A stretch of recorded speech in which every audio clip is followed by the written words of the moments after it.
Perhaps when you hear the word samurai, thoughts of armor-clad warriors, the infamous katana sword, an ultimate battle between samurai and ninja, or even just your favorite video game crosses your mind.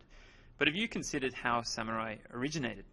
You may be interested to know that the origins of the samurai were not as honorable and loyal as you might have thought. Before the Heian period, which was 794 to 1185, Japan's military model was actually based on the Chinese, so able-bodied men had the duty to enlist in the army and equip themselves with whatever weapon they could find and bring along. They were not called samurai then, rather they were known by another word which described them as defenders. However, in those nomadic-like days, soldiers didn't always want to return home, and many settled somewhere that offered a little bit more to them, maybe between the battlefront and their home. In the early Heian period, which is the 8th to 9th century, the emperor tried to expand his rule into the northern Honshu area, but his military support, like the skill of his soldiers and the loyalty of his soldiers, was dwindling. So he enlisted the help of powerful regional clans. The emperor's army eventually disbanded, and the powerful clans near Kyoto began to assume roles in the ministry. However, the ridiculously high taxes imposed on the farmers meant that many had no choice but to leave their lands. The regional clans, further away, offered lower taxes, with the added bonus of freeing them from the enlistment in the army, which of course the magistrates in Kyoto weren't too impressed about. So the regional clans, who were growing in power, needed to hire able-bodied men, even if they were bandits or beggars, to protect themselves against the powerful clans or even the tax-collecting magistrates. These men served that powerful clan's leader and eventually formed their own armed parties and alliances to protect themselves from even more powerful clans. Likewise, the guards of the imperial palace had to now strengthen their numbers and skills in order to maintain the control.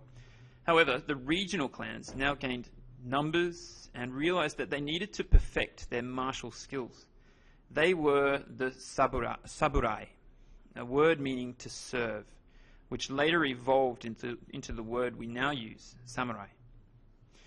According to one source, it was initially used as a derogatory term by the aristocrats in the imperial court, laughing at the fact that they are mere servants.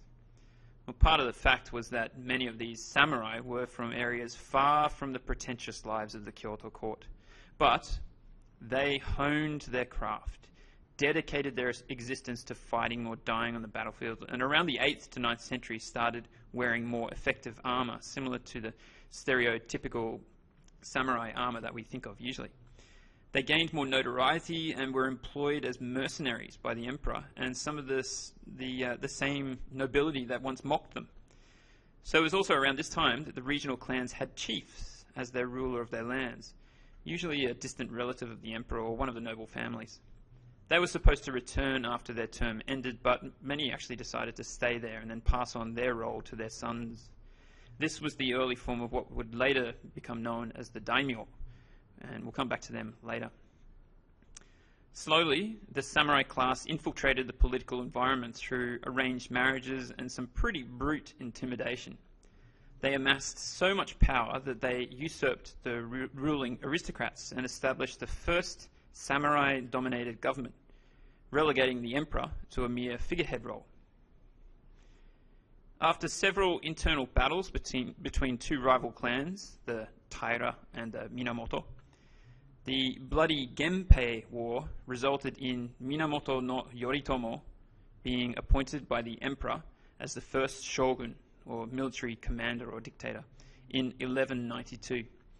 Now, instead of ruling from Kyoto, he actually moved the shogunate to Kamakura, which is just south of present-day Tokyo, and called the government the Bakufu.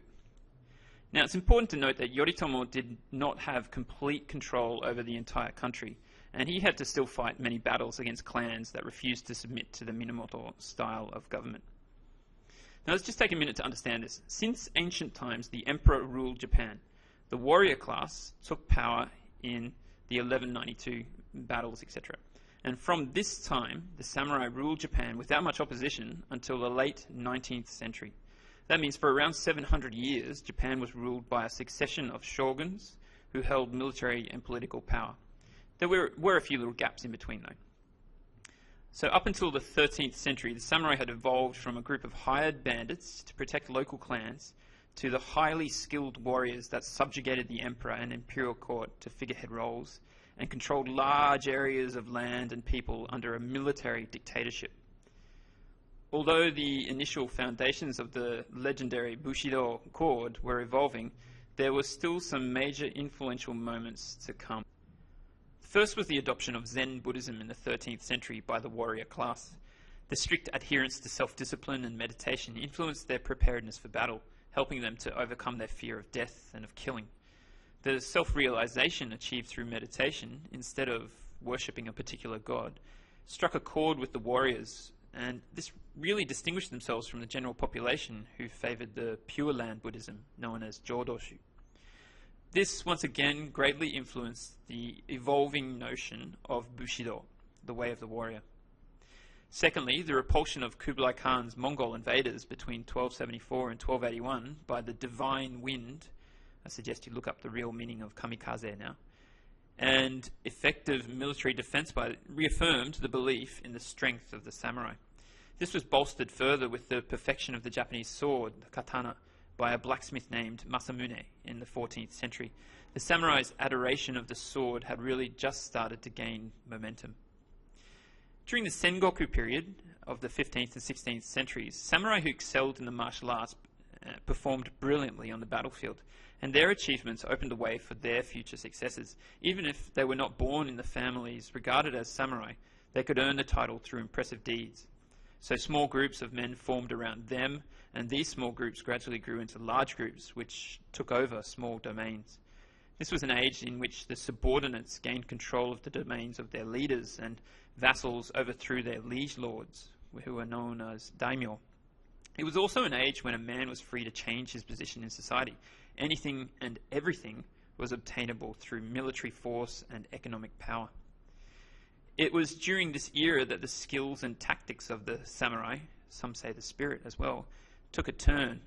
In 1543, the Portuguese introduced the gun, the arquebus, and battles now incorporated this into their strategies with unforeseen destruction.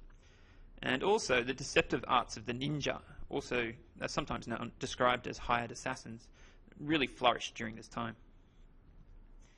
The beginning of the Tokugawa Shogunate was soon after the enormous battle of Sekigahara in 1600, when thousands of samurai were left without a han, or domain, and also their daimyo, which is known as the liege lord. These samurai, without a daimyo to serve, were known as ronin. The 2.5 centuries of Tokugawa rule, from 1603 to around that 1867-68 period, brought relative peace, with the exception of the Shimabara rebellion in 1637.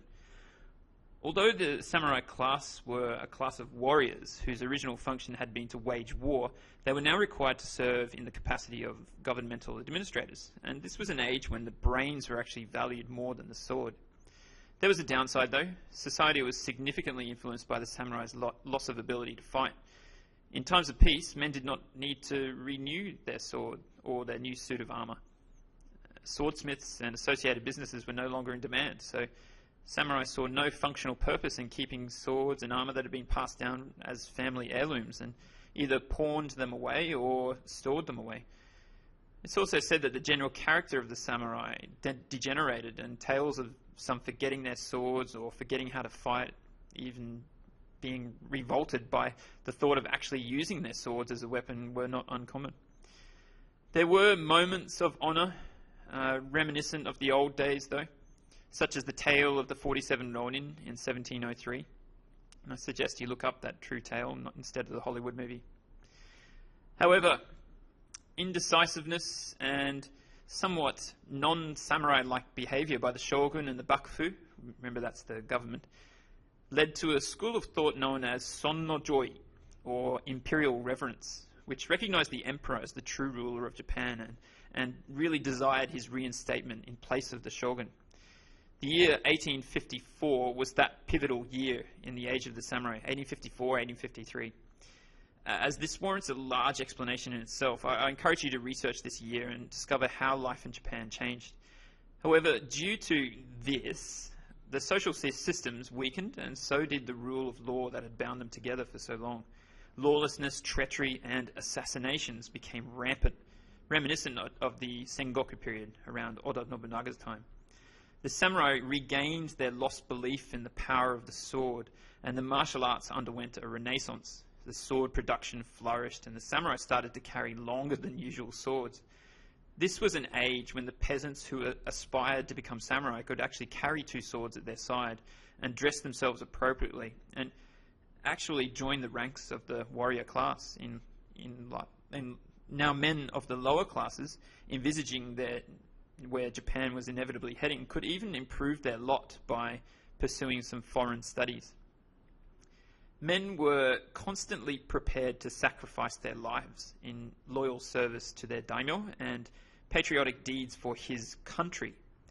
But up until then, the notion of one Japanese nation, like a whole Japan, had never entered their minds, as the country had always been broken up into Han, or domains. So it wasn't actually until the Meiji Restoration in 1867, when Japan was divided in some 270 to 260 Han, had their own governments and sets of laws, and sometimes the laws were different in each of the Han. So of course the daimyo all answered to the shogun and the bakufu in the central government. So this all came to a very abrupt end, and then afterwards, later on, after 1868, the country then formed larger prefectures.